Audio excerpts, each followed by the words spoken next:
Kuskokwim River, western Alaska. November 1903. The river is slowing. Every morning, the black current moves a little more like glass and a little less like water. The spruces along the bank wear collars of hoarfrost, and when men speak, their words hang in the air as steam before the wind erases them. On a shallow bend of that river, 32 prospectors are racing the season. You can hear it in the timberline. Axe, axe, axe, curse, axe. The rhythm of men who know that once the last steamboat heads south, 7 months of isolation and killing cold begin. If you don't have walls and a roof by then, Alaska will teach you how small you are. Everyone on that bend knows this. Everyone except one man. At least that's how it looks. Where the others are dropping spruce and hemlock, he is unpacking canvas. Where they're squaring corners and setting sill logs, he's pacing a circle with long, deliberate strides. And where the proudest builders are arguing about whose walls will be thickest, he's hauling burlap sacks that clank like a blacksmith shop. "Guy's gone soft in the head," Tom Haller mutters, spitting into the frost. Haller's an ex-logger from Idaho and the de facto foreman of the little camp. "You don't winter up here in a circus tent." The other men laugh, relieved to have a target besides the weather. By February, those same men will be half exhausted, their cabins leaking heat like sieves, counting firewood piles with the anxiety of men counting weeks left to live. And that circus tent? It will be sitting at a comfortable 60 degrees inside, while the outside air hovers around 45 below, using barely a quarter of the firewood of the best cabins on the river. So what did this quiet mountain man understand about heat, wind, and snow that an entire camp of experienced frontiersmen had completely missed? Before we pick that apart, do me a favor. Hit the like button, subscribe if you're into Forgotten Frontier Engineering, and drop a comment telling me the coldest temperature you personally had to ride out. It puts what you're about to hear into perspective. All right, let's rewind to the day everyone decided Anders Lofgren had finally lost his mind. 1. The man everyone bet against Kuskokwim River, November 7th, 1903. The thermometer nailed to the trading post reads 26 degrees, right at that miserable spot where everything is wet and nothing is quite frozen. Snow comes down as slush. Boots sink. Gloves never dry. Tom Haller's crew has already cleared a patch of spruce and laid 3 heavy sill logs into a neat rectangle, 16 feet by 20. It's the same cabin footprint lumbermen have been stomping out from Michigan to Montana for 50 years. Familiar. Proven. Comforting. Downriver, Anders Lofgren is doing something nobody recognizes. He's tall, broad-shouldered in a way that suggests quiet strength rather than show. His beard is more frost than color. He doesn't talk much, which is reason enough for some men to distrust him. He walks a slow circle on a slight rise above the floodplain, counting out paces under his breath. Every few steps, he drives a sharpened willow pole into the sod with a wooden mallet. "Look at that," one of Haller's men says, pausing mid-swing. "He's planting a fence with no house." "Nah," another answers. "He's just marking where he wants to be buried." They laugh, because Alaska does that to people. If you don't laugh at someone else's bad odds, you have to think about your own. By sundown, Haller's cabin has 4 courses of logs, stacked and notched at the corners. Smoke curls from a temporary fire ring where the men boil coffee and warm their hands. By sundown, Anders has nothing standing higher than his waist, a ring of willow stakes, a shallow circular depression in the earth, 3 burlap sacks that ring with a dull metallic sound when he moves them. No one can tell yet that he is building a machine, not a shack. 2. Digging downward instead of building upward. Over the next week, the pattern becomes clearer. While the rest of the camp eats breakfast, Anders is already working with a short shovel, deepening his circular pit. The dirt he lifts out doesn't just get tossed aside. He piles it around the outer edge, packing it with his boots into a smooth berm. 18 inches down, then 20. Enough that when he stands at the bottom, the river wind barely touches his shoulders. Old Len McCrae, who's seen his share of winters from the Yukon to the Copper River, leans on his axe and watches. "Digging his own grave, that one," he says. "You open your floor to the earth. The cold comes up all winter." What Len doesn't know, and what Anders learned the hard way in a different hemisphere, is that a few feet down, the earth itself doesn't follow the wild swings of the air. In western Alaska, once you get below the top crust to freeze and thaw, the soil hovers in the low to mid-30s Fahrenheit almost all winter. It's cold, yes, but it's not minus 40. And more importantly, it barely changes while the air above is swinging through 100 degrees of difference. Anders is not inviting cold in. He is anchoring his shelter to something that doesn't care what the wind is doing. When the hole reaches the depth he wants, he lines the bottom with fresh-cut spruce boughs, needles up, making a springy mat that smells like a forest in June. On top of that, he spreads a thin layer of dry sand and fine soil, smoothing it with a board until the floor is firm, slightly spongy, and, most important, insulated from raw permafrost below. Only then does he start thinking about walls. 3. A frame that looks wrong to everyone else. The willow poles he drove earlier bend easily. He lashes their tops together into a ring, forming a cone. It's the geometry of a teepee, a Sami lavu, a Mongolian jeer, shapes refined in cold countries long before a single log cabin was ever raised in Idaho. To the men hauling heavy logs, it looks ridiculous. "Where are you going to put your stove?" somebody calls. "You got no corners to stack your junk in," another adds. "You planning to live in a soup bowl?" Anders ignores them. Over the willow skeleton, he pulls his first skin. Thick, oiled canvas, weather-stained but sound. He stretches it tight enough to shed snow and wind, but not so tight that it strangles the frame. He leaves a circular opening at the peak where the poles meet. Then he sets a second ring of lighter poles inside the first, anchored into the packed earth floor. This ring stands a few inches inward from the outer one. From a distance, it still looks like one structure. Up close, there are now two shells, an outer cone and an inner cone, with open space between. That space is the part nobody else notices, or understands, because that's where he's going to trap his best insulator, dead, unmoving air. 4. Wool, hides, and invisible walls. Late November brings the first real snow, not the half-hearted slush of earlier flurries, but dry powder that squeaks under boots and piles and crisp drifts against anything that breaks the wind. Most of the cabins now have 4 full walls and some kind of roof. Sod, poles, whatever the men could throw together. Smoke seeps from rough stone hearths. At night, the glow of their fires flickers through chinking gaps. Inside one of those cabins, the air near the fireplace reaches a toasty 60 degrees, but step away from the fire and the temperature drops brutally. Near the outer walls, frost creeps along the log seams. Men sleep with their backs to the room, faces toward the dying coals. Down in the pit on the rise, Anders pulls out his second layer. He's sewn together strips of wool blankets into big, crude panels. Ugly stitching, but strong. He hangs these panels from the inner pole ring, letting them drape almost to the floor. They don't touch the canvas. A space of about 2 inches separates them. Outer canvas. Gap of air. Inner wool. Already the structure is more sophisticated than any cabin on the river, but Anders isn't done. From another bundle he unrolls a heavy reindeer hides. The fur is long, dense, and impossible to mistake for anything but Arctic bread. Each hide has been cut and laced to form yet another set of wall panels. He hangs these on a third, even smaller ring of light poles, leaving another air gap between wool and fur. The hides fall, with the fur side turned inward toward where he'll actually live. From outside, you still see only canvas. Inside, there are now 3 distinct layers.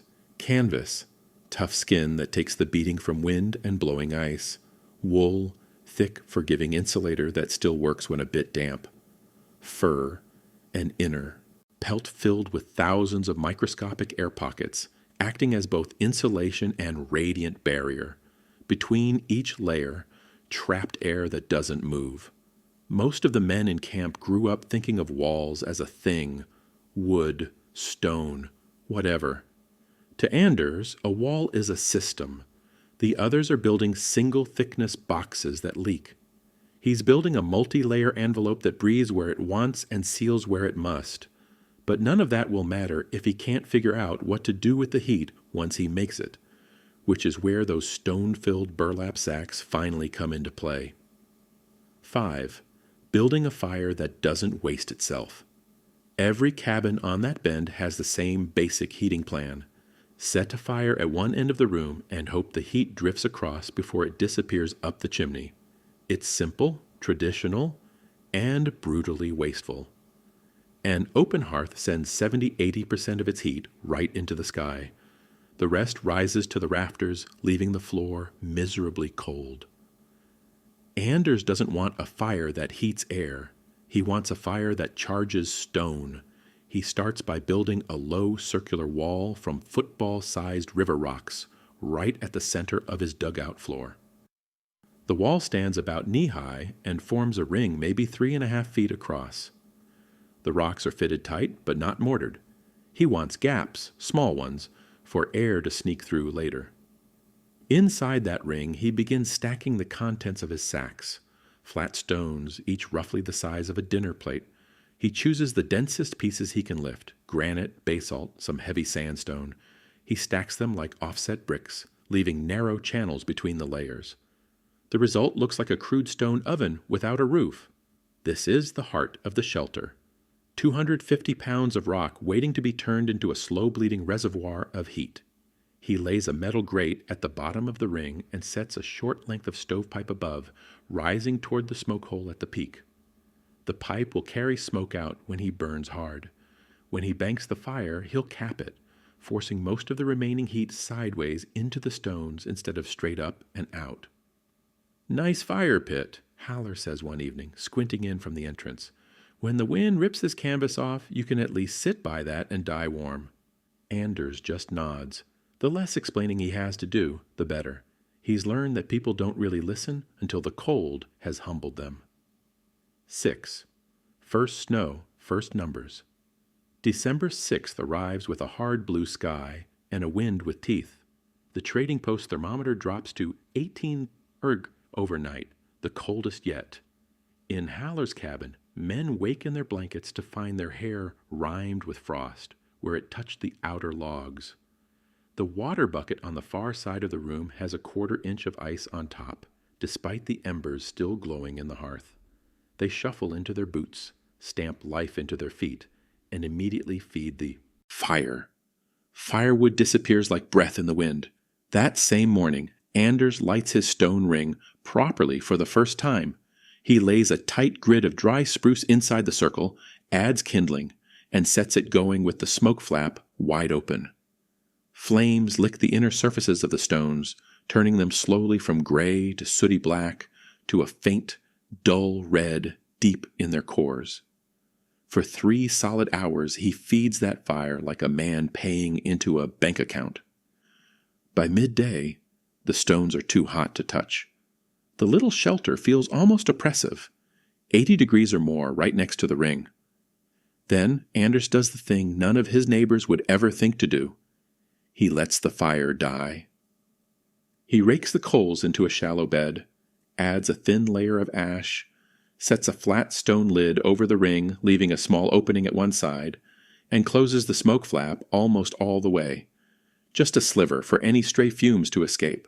Now, instead of a raging fire blasting heat up and out, he has a silent column of hot rock surrounded by still air and soft walls. That evening, after hours of chopping, Haller wanders down out of sheer curiosity. The cold has already etched fine lines of ice into his beard. He expects to step into a dim, freezing cave. Instead, his glasses fog. Inside, the little tent feels comfortable. Not tropical, not stifling, Just the kind of warmth where your shoulders drop and your fingers unclench. Maybe 50 degrees. Warm enough to take your mitts off for a while. Warm enough that his lungs don't hurt when he breathes.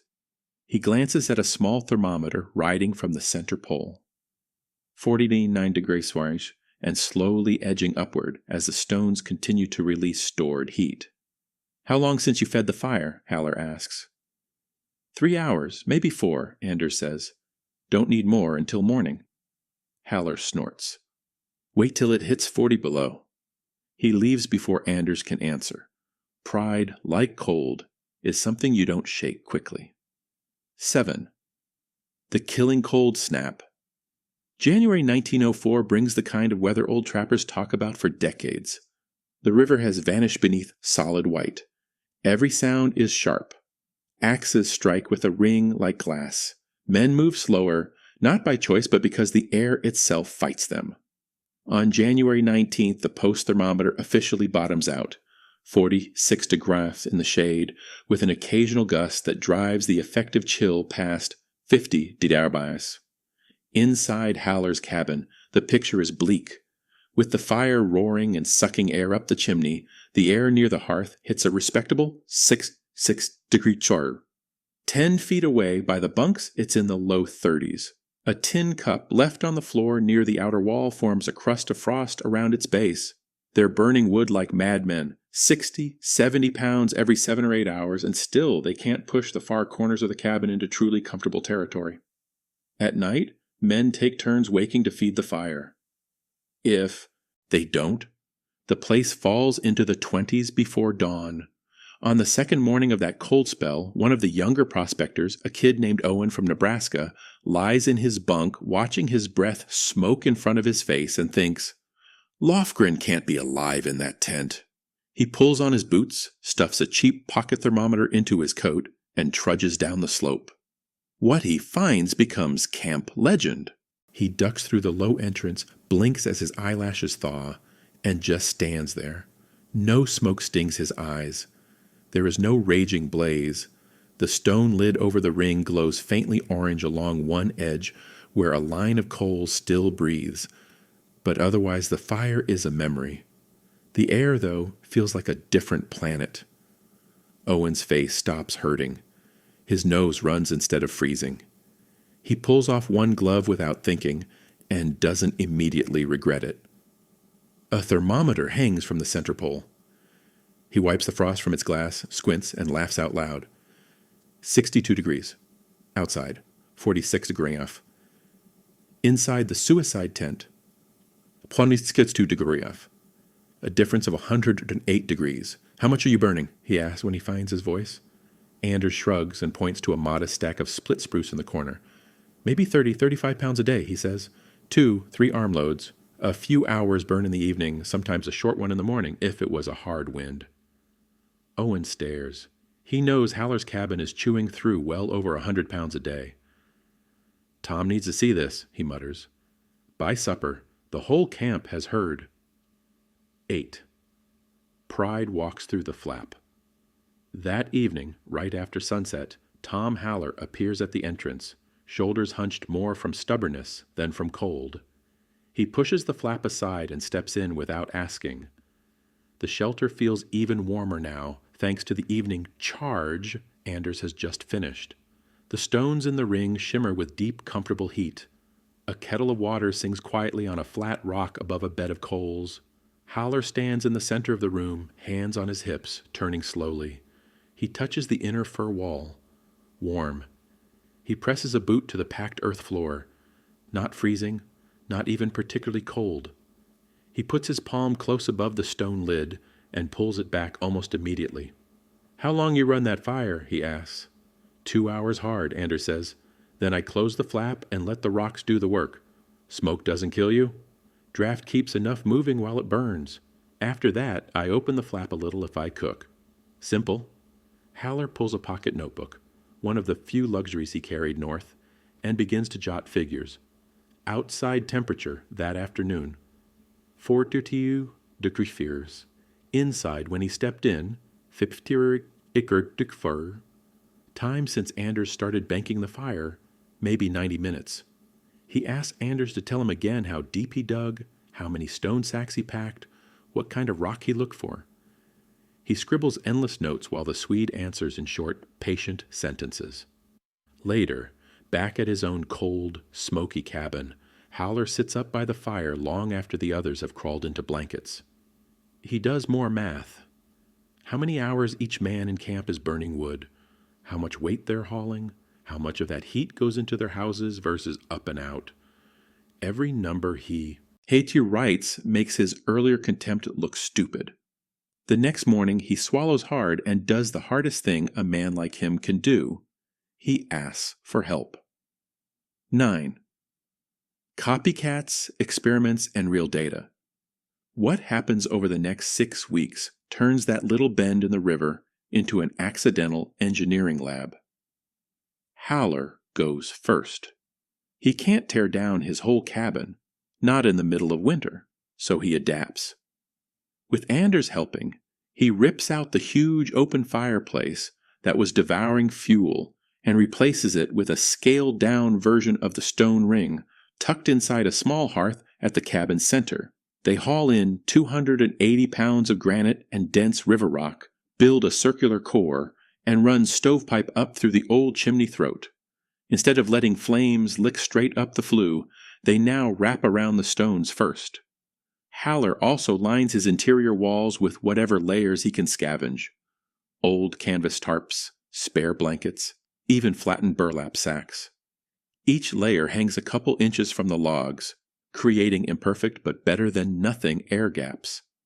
The results are immediate. Before the retrofit, his nighttime cabin temperature with a normal fire struggled to stay above 25 degrees away from the hearth. Afterward, with a few weeks of practice managing the fire and the draft, he's sleeping in 45 feet, 48 orgix air, with his wood use cut almost in half. It's not as efficient as Anders's dedicated design, but it's night and day better than what he had. Old Len McCrae tries a more modest version. He's too worn down to dig or haul tons of stone, so he does the low-hanging fruit. He hangs extra blankets on interior frames to create one good air gap. He builds a small stone bench beside his stove, letting it soak heat for hours, and then radiate it into the room after the fire dies. His temperatures rise by nearly 20 degrees. His woodpile starts shrinking slower. For the first time in years, he's not thinking constantly about whether he has enough fuel stashed for March. Other men improvise. One prospector makes a stone ring too big. It stores lots of heat, but takes so much wood to charge that the gains don't pencil out. Another uses shale, which cracks loudly the first time he runs a hot fire and sends chips flying like shrapnel. Each failure teaches something. Optimal stone mass for a shelter the size of Anders's tent seems to fall between 180 and 240 pounds. Stones must be dense and tough, granite, basalt, hard sandstone, otherwise they spall and crumble under repeated heating cycles. Air gaps of around 1.5 to 2 inches between layers give the best balance between insulation and wasted space. By mid-February, what started as ridicule has turned into a quiet revolution. Across the camp, average nightly wood use has dropped by an estimated 40%. Cases of frostbite and frozen lung coughing fits have almost disappeared. Men who used to spend 6 hours a day cutting wood now get by with 2 or 3, and can put the extra time into actual prospecting, equipment repair, or simply sleeping like humans instead of stoking machines. One trader with a taste for notes starts calling Anders's place the Hot Tent, and the name sticks. Letters that leave on the first southbound boat in spring all mention it in one way or another. 10. Let's talk physics without the equations headache. Time to zoom out for a minute and look at why this thing works so well. If you're still watching, hit that like button. This is the part where we translate a century-old story into principles you could apply today if you ever find yourself staring down a hard winter off-grid. 10. 1. Thermal mass versus leaky boxes. Most cabins on that river were basically leaky wooden boxes, single thickness log walls, gaps at the corners and between settling logs, a fireplace at one end that blows hot air up a chimney as fast as you can feed it wood. Heat rises, finds the chimney, escapes. Cold air sneaks in through every crack to replace it. Your fire is mostly heating the sky. The stone ring in Anders' tent flips that script. Stone has thermal mass, the ability to store a lot of heat energy when you raise its temperature. Dense rock can hold several times more energy per cubic foot than wood or air. By burning a hot, efficient fire for a few hours and letting those 200-plus pounds of stone soak up energy, Anders builds a heat battery. Once he banks the fire and closes the vent, almost all that stored energy can go only one place, back into the room slowly through radiation and conduction. Instead of fighting constant heat loss with constant burning, he front-loads the work and coasts. Tenpokyu insulation is mostly about air that doesn't move. The triple-layer wall system is just as important. Canvas alone is not a great insulator. Wool alone is decent, fur alone is decent, but canvas plus air gap plus wool plus air gap plus fur are something far better than the sum of its parts. Why? Because dead air, air that isn't allowed to circulate, is a fantastic insulator. It has very low thermal conductivity, especially when trapped in small pockets. Think of Anders' wall like this. The canvas takes the beating from wind, snow, and the occasional flying debris. The first air gap behind it slows down any heat trying to leave. The wool adds resistance and handles moisture, so condensation doesn't soak everything else. A second air gap slows things again. The fur layer, with all its micro pockets, acts like a high-end parka, keeping warm air near the living space and reflecting heat inward, compared to a log wall with cracks and no intentional air gaps. The effective insulation value of this system is at least double, maybe more. 10.3 geometry matters more than you think. Shape plays a huge role. A circle encloses the maximum area with the minimum perimeter. That means for the same floor space, a round shelter has less wall area for heat to leak through than a rectangle. The conical roof also reduces the surface area exposed to the cold sky compared to a big flat expanse. And since hot air naturally rises to the peak, Anders can manage his internal climate by tweaking a single smoke flap. A little opening for draft while the fire is burning, almost closed when he's running purely on stored heat. A rectangular cabin with a tall chimney doesn't have that kind of control. You either vent hard and lose heat, or you vent little and risk smoke. There's not much middle ground. 10.4 Earth as a silent partner, digging down into the ground and bunding earth up around the outside, does two underrated things. It couples the shelter to the Earth's more stable temperature, so the floor never gets as brutally cold as the air. That's why Anders' floor stays in the mid-30s, even when the air outside is in the -40s. It takes the worst edge off the wind. Since the berm rises to mid-wall height, the fiercest gusts skim over rather than digging under the structure, cutting one of the biggest paths of convective heat loss. When you add all of this together, thermal mass, layered dead air insulation, efficient geometry, and earth coupling, you get that impossible result. A shelter staying 60 degrees inside while it's 40+ below outside, burning a fraction of the wood, no magic. Just physics applied with patience instead of pride. 11. What happened after the river thawed? When the Kuskokwim finally loosens its grip and clotted flows begin to grind downstream, the men in camp tally their winter. Some have done well, some have barely hung on. A few pack their gear and head south the first chance they get, swearing never to gamble with northern winters again. But everyone leaves with stories. Haller writes in his notebook and sends copies and letters to friends working claims near Nome and Dawson. One Swede here dug down, built a round tent with 3 skins and a stone belly. I laughed when he started. By February, he was sleeping in his shirt while my boys took turns feeding the stove so we didn't freeze stiff. If you go north, Find the people who already live there and ask how they stay warm. Don't assume Michigan cabins belong on the Yukon. Old Len tells his nephews about the winter the tent beat the cabins. Owen, the kid from Nebraska, goes home a few years later and builds a round stone core smokehouse for his farm, copying what he saw in miniature. As for Anders, the records blur.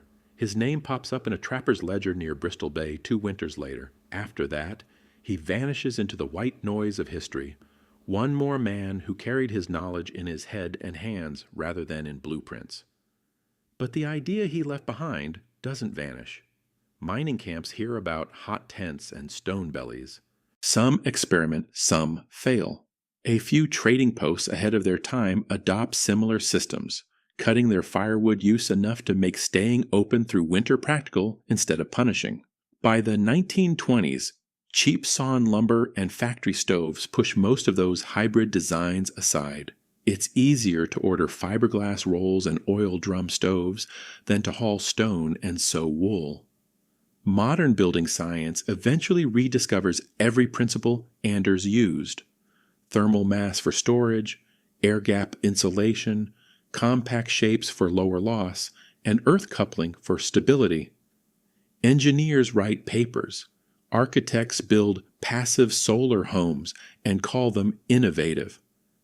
A Sami grandmother watching one of those glossy documentaries would probably just nod and say, "We knew that."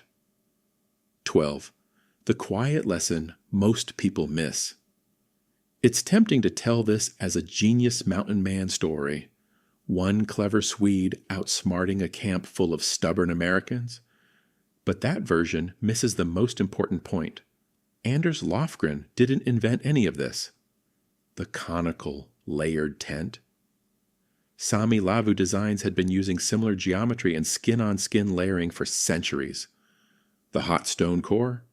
Variants appear in Siberian winter huts, Finnish masonry ovens, Korean ondol floors, and Russian pechka stoves. Digging down and berming up? Indigenous builders from Alaska to the Eurasian Arctic had long been using semi-subterranean houses to tame the most violent swings in surface temperature. What Anders did was something rarer than raw invention. He paid attention. He moved through different worlds, Scandinavian fishing villages, Siberian camps, North American trap lines, and instead of dismissing local ways as backward, he treated them like field-tested engineering. He watched what worked in places where failure meant death, not inconvenience. He asked questions. He remembered details. And when he found himself on a river bend staring at his first real Alaskan winter, he stitched those lessons together into something that fit his tools, his materials, and his needs. The men who laughed at him weren't stupid. They were just trapped inside the invisible walls of their own tradition. To them, a real house had